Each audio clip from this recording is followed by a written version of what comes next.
Oh, hello. Didn't see you there. You're probably wondering, why does the office look so green? It's because we're not in the office. We're in the real world, gonna be doing real world survival. And guess what? I got a co-host. It's Barney.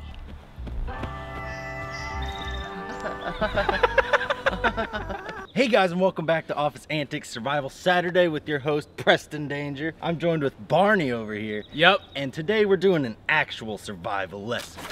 We're gonna be learning how to make a bow and arrow, and I'm gonna be teaching this dope over here because you think he can survive in the wild by himself? No way. I'm just city folk. He's just city folk. He needs to learn. Why do you want to use a bow? Well, the reason we would use a bow, first of all, it's very easy to use and make.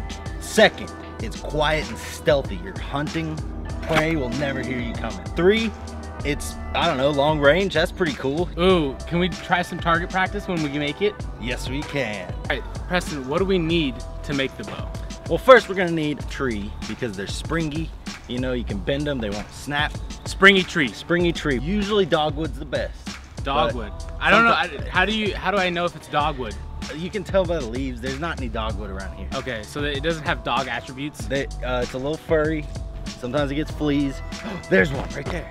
That's not a dogwood tree, but we're gonna use this one. All right, so now that we cleaned it up a little bit, we still need to do a little bit cleaning, but we need to find the proper length. And the way to do that is you hold it at your hip and extend your arm out as far as you can to the side. Okay, so you're like that notch right there? Yeah, our bow will be about this long. So let's snap it a little bit above that. Here. Yeah, get all these little notches off. Make it smooth bow. You don't want to clip your hands on one of those. We should make a notch for for where the arrow gets held. You're right, and we do. Okay, cool. Gotta debark it too. Forgot to mention that step. It makes it to where it's not has bark on it. It just makes it, I don't know, more user friendly. I don't know. You're just supposed to, okay? That's good kindling right there. Yes, it is. Yes, it is, Barney. Very good. Good survival tip. This bark that you're chopping off, you can just use for kindling. And if you're not familiar with the word kindling, it's just little teeny things that catch fire very easily. Its purpose is to start a bigger fire.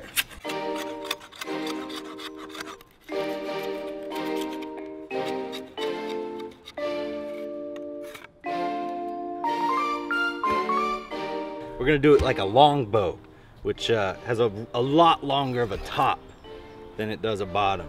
So we're gonna have the handle about right here. Yeah, that's right. Very good, Barney.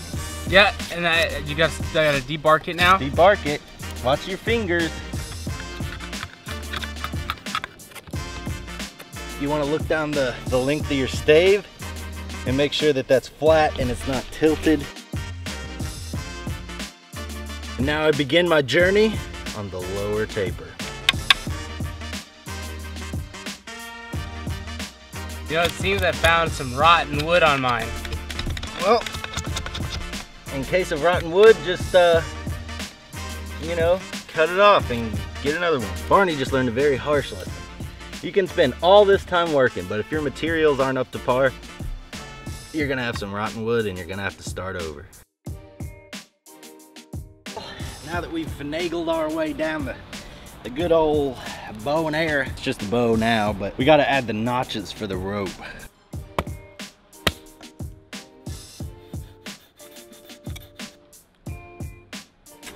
Preston, how do these look for arrow sticks?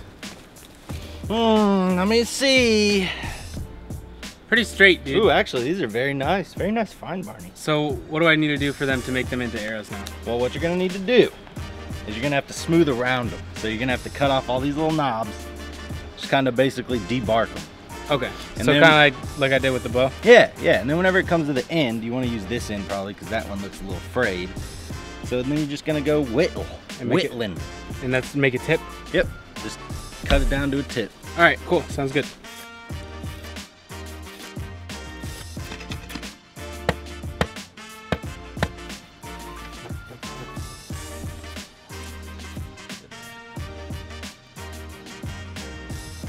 All right, Preston. Oh, how you doing, Barney?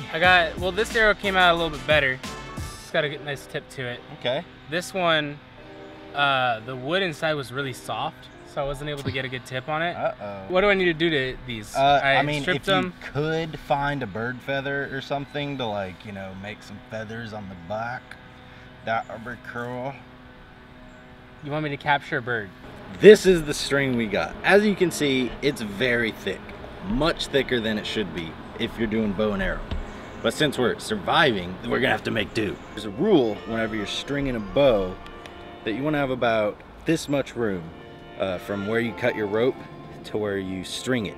So it will have that tension built into it. Think that's enough? You think that will bend enough? Dude, honestly, bro, I don't know, dude. Guess we're gonna find out. All right, so right now I'm having a little bit of anxiety because this piece of wood that I worked so hard on, I feel like it might snap.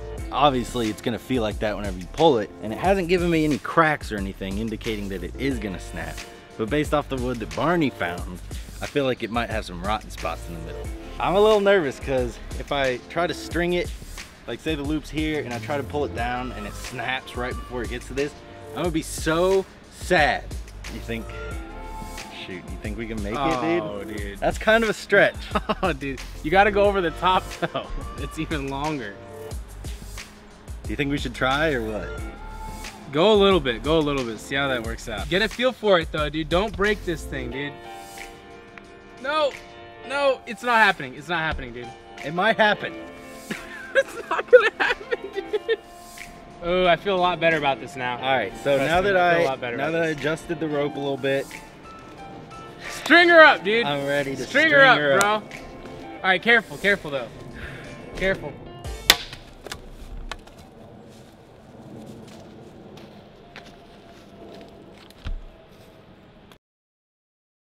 All right, so after the first one broke, we had to make a second one even faster than the first one.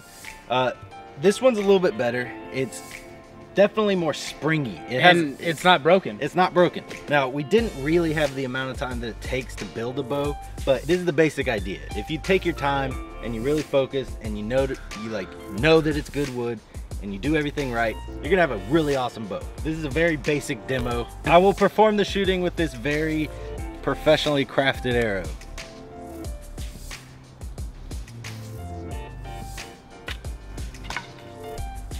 Here, try this arrow. Hey, we should take this back to the office, though. We should totally take this back to the office, dude. Do you think, could we actually shoot someone with one of those arrows? We should shoot red. I bet we could shoot red and it probably wouldn't kill him. The best part of having a survival bow is actually the fact that you look so cool whenever you're just walking around. If I was gone in the wilderness for months and then stab, and then this rescue party found me like this and I was like, oh, they'd be like, and you'd have mud on your face. Yeah, it'd be muddy and like real gross. My beard would be like this long. All right, you guys, so now that we got this bow, I figure I might as well just wait out here for someone to walk out. You know, I've been in here for about 3 hours and they're probably wondering where I'm at, but I'm not gonna. Oh, hey, everyone, shh, don't move, be quiet. Look, it's Monica.